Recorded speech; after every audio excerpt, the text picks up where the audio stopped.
7 décembre 1972. La mission Apollo 17 décolle de Cap Canaveral en Floride.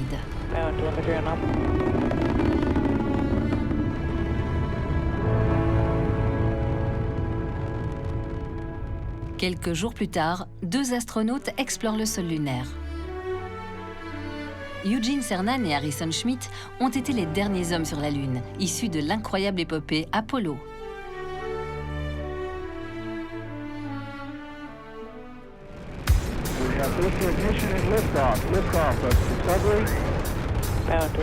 Quelques décennies plus tard, c'est reparti. Cette incroyable aventure pourrait reprendre. Bien avant Mars, les grandes agences spatiales ont à nouveau la Lune en ligne de mire pour y amener des astronautes et carrément y habiter. La Lune pourrait être un jalon de l'exploration robotique et humaine du reste du système solaire. L'intention, ce n'est pas seulement de retourner à la surface, mais aussi d'y rester. L'idée, c'est que cette base, à vocation mondiale, vienne à terme remplacer la Station spatiale internationale. Mais pour s'installer un certain temps, il faut avant tout trouver le bon endroit. Car la Lune, c'est un environnement très particulier. Quelque chose dont on ne se rend pas compte depuis la Terre, parce qu'on voit toujours la même face de la Lune, eh bien c'est que la Lune tourne bien sur elle-même. Elle le fait beaucoup plus lentement que la Terre, et donc le jour va durer 2 semaines, et la nuit va durer 2 semaines également. Comme le jour et la nuit vont avoir des durées aussi longues, on va avoir des températures extrêmes. À la surface d'une planète, la principale source de chaleur, elle vient du Soleil. Et donc avec un jour de 2 semaines, on va avoir des températures très élevées, de l'ordre de 80-100 degrés. Et pendant la nuit, eh bien, on va avoir des températures extrêmement froides, d'environ moins 150 degrés. Ces énormes écarts de température représentent un stress extrême pour les matériaux. Un sacré défi pour les ingénieurs.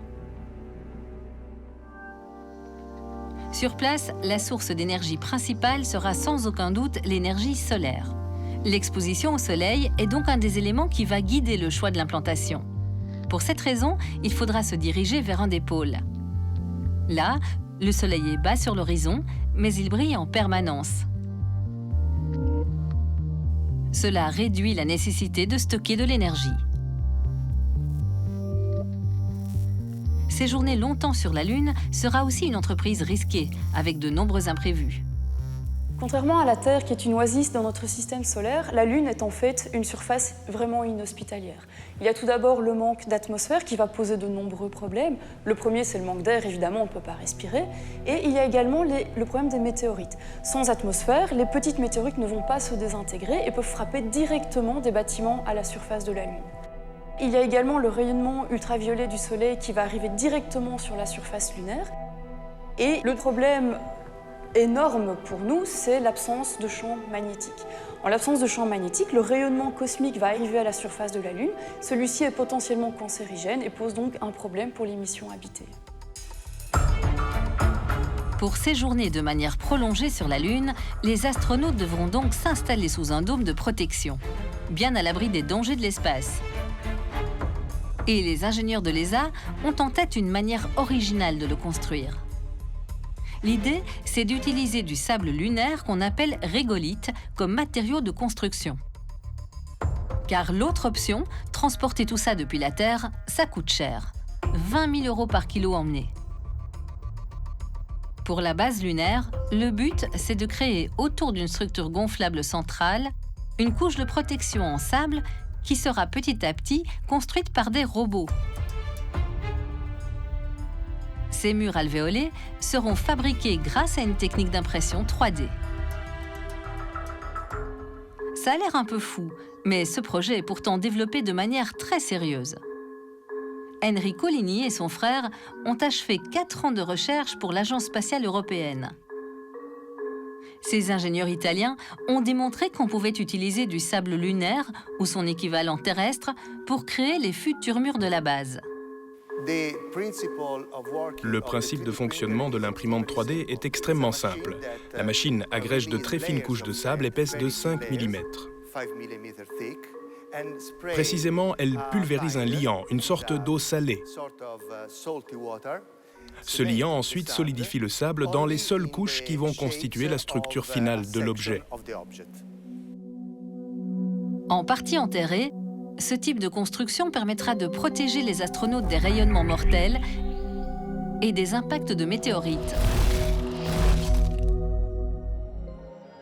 Une fois le dôme construit, d'autres défis devront être relevés. Il faudra notamment gérer les besoins vitaux des astronautes. Dans une base lunaire, il faut absolument essayer d'être le plus autonome possible. Parce qu'à l'heure actuelle, dans l'ISS, donc dans la Station spatiale internationale, on subsiste grâce à un ravitaillement important pour amener l'oxygène, mais aussi pour piéger efficacement le CO2.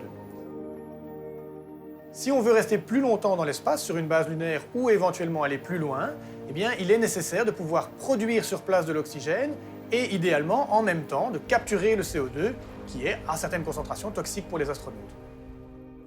À l'Université de Mons, Baptiste Leroy travaille sur un bioréacteur qui pourrait être une partie de la solution.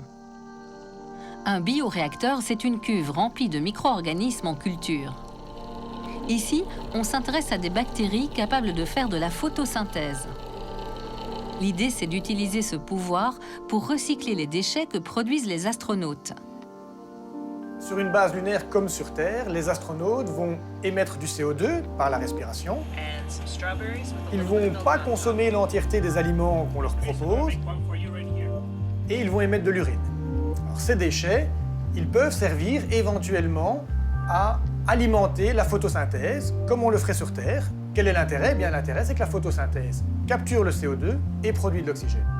Dans un premier temps, le laboratoire travaille sur une version simplifiée de cette boucle de recyclage. Ici, c'est une souris qui fait office d'astronaute. Ici à Mons, pour le moment, on prépare l'expérience Biorad 2. L'expérience Biorad 2, elle vise à démontrer qu'on est capable de donner à une souris, à un consommateur, la quantité d'oxygène dont elle a besoin grâce à notre photobioréacteur qui contient des bactéries qui réalisent la photosynthèse. Donc le photobioréacteur va produire de l'oxygène pour la souris et la souris va produire du CO2 qui sera la source de carbone de notre photobioréacteur. L'objectif est de faire ça dans l'espace, évidemment. L'habitat de la souris, c'est une cage qui est étanche pour pouvoir y mesurer les différents échanges gazeux, mais qui contient aussi toute une série de systèmes de sécurité en cas de problème dans le déroulement de l'expérience. Donc on mesure par exemple l'oxygène, on mesure le CO2, on mesure le débit de gaz qui circule dans notre boucle et on a aussi un système qui permet de tout arrêter, donc de remettre la souris en contact avec l'air ambiant de la pièce si jamais ces valeurs sont hors des limites fixées par l'expérience. Des premiers tests ont été effectués et ils sont concluants. C'est une étape importante dans le développement de systèmes de recyclage pour vivre sur la Lune.